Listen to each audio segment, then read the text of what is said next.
नमस्कार मित्रों, आज हम चर्चा करेंगे गीता के 17वें अध्याय के बारे में। श्रद्धात्रय विभाग योग।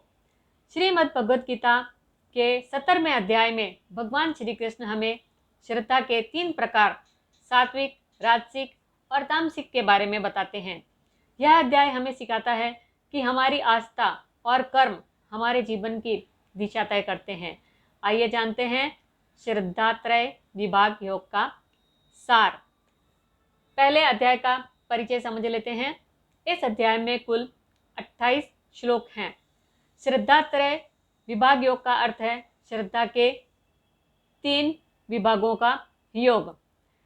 अर्जुन ने श्री कृष्ण से पूछा कि जो लोग शास्त्रों के अनुसार नहीं लेकिन अपनी श्रद्धा से पूजा करते हैं, उनकी स्थिति क्या होती है। श्री कृष्ण ने उत्तर दिया कि श्रद्धा 3 प्रकार की होती है और हर व्यक्ति अपनी प्रकृति के अनुसार श्रद्धा रखता है। भगवान कहते हैं सात्विक श्रद्धा, ईश्वर, सत्य और धर्म में स्थिर विश्वास, पूजा, यज्ञ और दान निस्वार्थ भाव से करना। सात्विक लोग सात्विक भोजन करते हैं, स्वच्छ, सरल और पौष्टिक। उनके कर्म मोक्ष और आत्मज्ञान की ओर ले जाते हैं।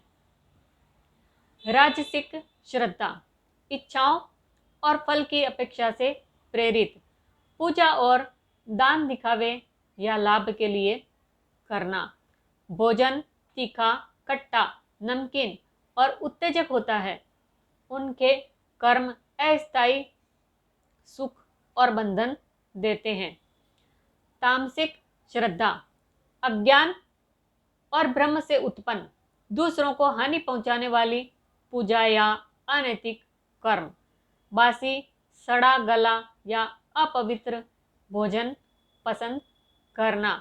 उनके कर्म पतन और दुख का कारण बनते हैं।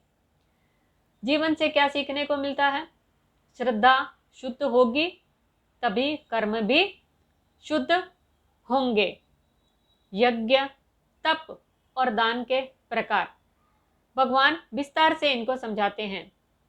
पहला यज्ञ समझते हैं।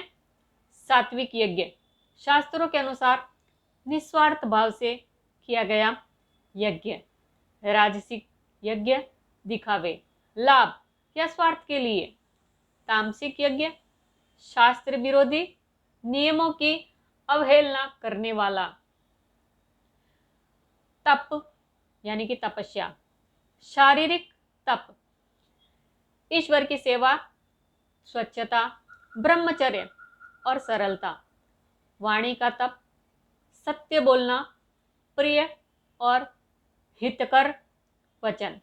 मन का तप, प्रसन्नता, शांति, ध्यान और आत्मसंयम। सात्विक तप बिना फल की इच्छा के। राजसिक तप दिखावे और सम्मान के लिए। तामसिक तप दूसरों को हानि पहुंचाने के लिए। दान, सात्विक दान योग्य व्यक्ति को सही समय पर बिना अपेक्षा के। राजसिक दान बदले में लाभ या सम्मान पाने के लिए। तामसिक दान अयोग्य व्यक्ति को अपमानित करके या गलत समय पर। अब समझते हैं ओम तत्सत का महत्व। भगवान कहते हैं ओम ब्रह्म का प्रतीक। हर शुभ कार्य की शुरुआत में इसका उच्चारण। तत् वह अर्थात परम सत्य, कर्म को ईश्वर को अर्पण करने के लिए।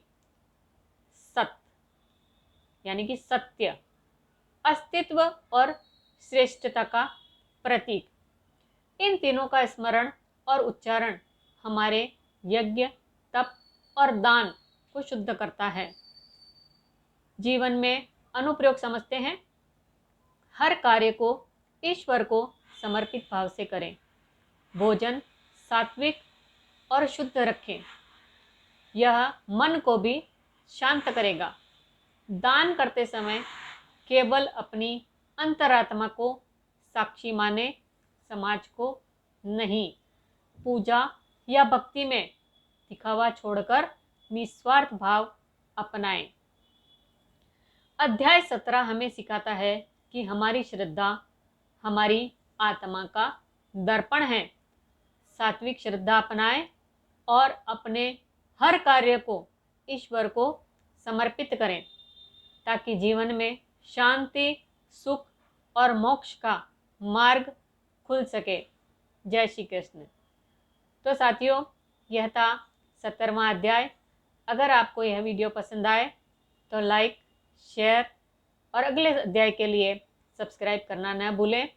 कमेंट सेक्शन में एक छोटा सा सुंदर सा कमेंट जरूर लिखें, नहीं तो हरिओम या जय श्री कृष्णा जरूर लिखें।